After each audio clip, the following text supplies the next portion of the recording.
মহানগর বিএনপির সদস্য সচিব ও নারায়ণগঞ্জ জেলা আইনজীবী সমিতির নিয়মিত সদস্য অ্যাডভোকেট আবু আল ইউসুফ খান টিপুর উপর হামলাকারীদের দ্রুত গ্রেপ্তারের দাবিতে নারায়ণগঞ্জ জেলা কোর্ট প্রাঙ্গণে বিক্ষোভ মিছিল ও সভা করেছে নারায়ণগঞ্জ জেলা জাতীয়তাবাদী আইনজীবী ফোরাম। এতে সভাপতিত্ব করেন আইনজীবী ফোরামের সভাপতি অ্যাডভোকেট সরকার হুমায়ুন কবির। প্রধান অতিথি হিসেবে বিক্ষোভ মিছিল ও সভায় উপস্থিত ছিলেন অ্যাডভোকেট সাখাওয়াত হোসেন খান।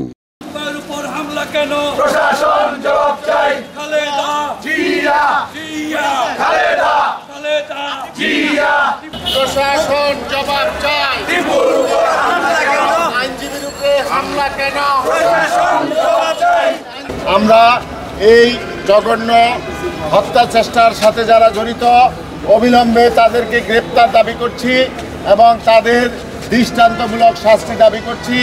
আইনজীবীদের পক্ষ থেকে এই প্রশাসনের প্রতি আমাদের অনুরোধ থাকবে অবিলম্বে সেই হত্যার চেষ্টাকারী সন্ত্রাসীদের অবিলম্বে গ্রেপ্তার করা হোক এবং তাদের দৃষ্টান্তমূলক শাস্তি দেওয়া হোক।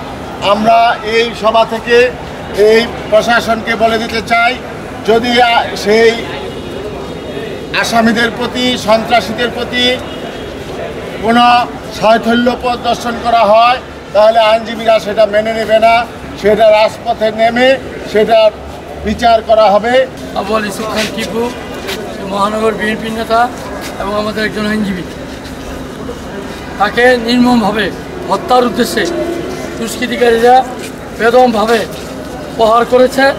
অল্পের জন্য আল্লাহ তার হায়াত রেখেছে।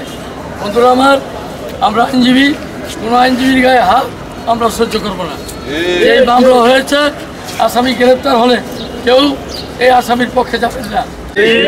আজকে যারা এই মিছিলে অংশগ্রহণ করেছেন তাদেরকে ধন্যবাদ জানাই। Report Shahjahan Chowdhury, NAN TV, Narayanganj.